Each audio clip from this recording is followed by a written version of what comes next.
Hey horror fans, welcome back to another video on the Terror Talk channel where I give commentary on creepy stories and conspiracy theories.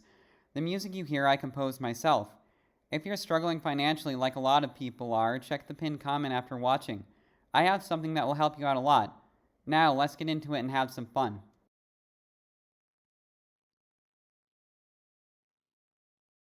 This happened to me when I was 18 years old. I was on a trip with my parents and a friend of mine. We can call Anna.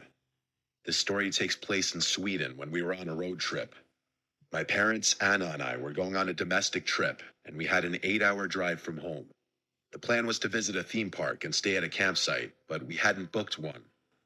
The day came, and we arrived in the city where the theme park was located, but we planned to visit it the next day, so we needed a place to sleep. Since we had brought tents in our car, my dad searched online for a nearby campsite. He found one that seemed good and close by, so he called the campsite. Unfortunately, that day coincided with a big soccer tournament, and the campsite was fully booked. Since we hadn't reserved the spot in advance, there was no space left for us. My dad called around, but we couldn't find any campsites that were reasonably priced and near the theme park. That already kind of sounds like a nightmare, doesn't it? Like not being able to find a place to stay. I guess you could always stay at some kind of hotel or something like that, but if you're really set on finding a campsite, then that's just going to be a real bummer. So, yeah, have you ever been in a situation like that where you're like really looking forward to something and then all of a sudden like things just aren't working out? Kind of a bummer, right? Let me know if you have any creepy camping experiences or stories in the comments below. Our only option was to find a camping spot in nature. We set the GPS to the nearest parking area in a forest to avoid parking fines. Eventually, we found a spot in a nature reserve. When we arrived, there were some people around, so we asked if it was okay to set up our tents there and whether it was a good place to stay. A woman who was hiking told us it was a good place to sleep and that there were no parking attendants. Based on that, we decided to sleep in a small, lonely gravel parking lot. We were surrounded by forest, and a 10-minute walk away was a beach. At first, we considered setting up our tents on the beach, but something told me it would be better to camp in the parking lot. As we got out of the car to set up our shelter for the night, I noticed a lone car parked further away in the lot. It looked like it was in bad condition, and there was no one inside. I found it strange because it was already evening, so there were no more people at the beach or hiking in the woods. However, I didn't think too much about it at the time. I helped my parents set up our tents. They were sleeping in one tent, while Anna and I shared the other, with both tents placed close together. I feel like these types of stories are kind of funny that way. Because the lone car in the parking lot, you never think much of it until something actually happens. And I feel like a lot of horror movies kind of start that way, or a lot of horror stories start that way. Like, oh, there was a lone car in the parking lot, like no big deal. And then it ends up being a big deal. I just think that's kind of a funny thing to think about. After struggling to build them, we finally finished. Anna and I made our tent cozy, watched YouTube, and ate snacks. By this time, it was around 11 p.m. We wanted to sleep at a decent hour so we wouldn't be too tired the next day. After a while, around midnight, we decided to sleep. At this point, my parents were already asleep in their tent. Anna and I were scrolling through TikTok when we suddenly heard a metallic sound from the parking lot. It sounded like a shovel being thrown onto the gravel. We both jumped in fear and asked each other what it could be. Too scared to peek out of the tent window, we chose to stay silent and listen. The sound had come from the same direction as the abandoned car. We then heard what I assumed was a shovel being thrown into the car's trunk, followed by the trunk slamming shut. We sat in silence, our hearts pounding. Then we heard the car speed off, as if someone were trying to get away quickly. I texted a friend from a nearby city, telling him where we were staying.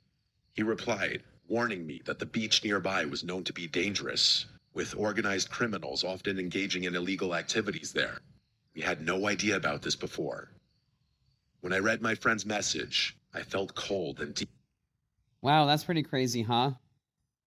What would you do in that type of situation if you got that type of information that like organized criminals and crimes were being committed not too far off into the distance. Like, that would be really unsettling, wouldn't it? How would you respond? Or what actions would you take next? Deeply unsettled. About 10 minutes passed in silence after the car sped away. Anna and I had started to calm down a little when, out of nowhere, we heard the loudest, most blood-curdling scream from a man coming from the woods. We were absolutely horrified. I immediately texted my mom, telling her we just heard a loud scream. When she didn't respond, I called her phone to wake her up. She finally answered and said neither she nor my dad heard anything. She reassured me that it was probably nothing serious, but at that moment, I couldn't think of any normal reason for someone to scream like that. Anna and I crawled under the blankets, terrified, not knowing what was happening. Every minute felt like an hour. Even though it was midnight, we were too scared to sleep. Suddenly, everything became eerily silent. Then, my blood ran cold. I heard footsteps. Someone was walking around our tents, moving stealthily. Anna and I sat up, frozen in fear. I put my phone down so that its light wouldn't illuminate the tent. My heart was racing, and I could hear my own pulse. There was no logical reason for anyone to be walking around our tents in the middle of the forest at this hour. The footsteps moved around our tent first, then toward my parents' tent, and then circled around our car, which was parked nearby. The person stopped and seemed to be looking at our tents. For a moment, there was complete silence. Then, I heard the same car from earlier returning. Its headlights lit up our tents, and Anna and I quickly laid down to avoid being seen. I gathered the courage to peek through the small tent window. I saw the car door slam shut before it sped off again. I felt a brief moment of relief when the person left. From my vantage point, I could see the road they had driven down. 5 minutes later, I saw another car approaching fast. It was a police car, racing in the same direction the other car had gone. Nothing else happened after that. Anna and I were still shaken, so we decided to sit in the locked car to feel safer. I stayed awake until around 5 a.m., keeping watch over the forest, while Anna eventually fell asleep beside me. After about an hour, we went back to our tent, and out of sheer exhaustion, finally fell asleep. We woke up around 9 a.m., completely drained. I told my mom everything that happened, and she revealed that she had also heard the footsteps, but when the person was near their tent, she had also heard heavy breathing, like the kind you hear in horror movies during a scary phone call. She had been terrified too. However, my dad had slept through the whole thing, so we had to tell him the story. Without hesitation, we immediately packed our things and the tents, eager to leave as soon as possible. None of us wanted to stay there any longer. Despite the terrifying night, we had a good time at the theme park later that day. However, that evening, I decided to research the forest where we had camped. What I found made my stomach drop. Just a short time before our visit, a man had been murdered there, stabbed to death due to gang-related debts.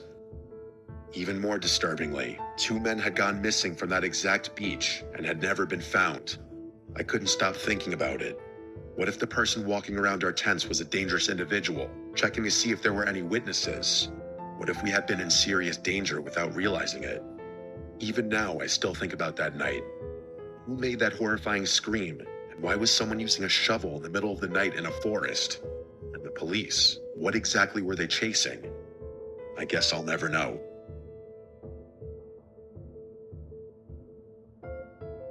Yeah, that's some pretty disturbing stuff to learn about the campsite that you were just staying at, huh? That someone had been murdered and 2 other men had gone missing. And I don't know, I guess this is kind of a cautionary tale that desperation can lead to some poor choices, because they were so desperate to find this campsite that they stayed in this random parking lot, which was kind of weird. And yeah, like, you know, I mean, I know that when you really want something, it's, you know, really kind of a compulsive thing to get it. But at the same time, like, do your research beforehand, because even though I think things like this don't happen super often, they still do happen. And you just have to, I don't know, have more caution about you, I guess I should say.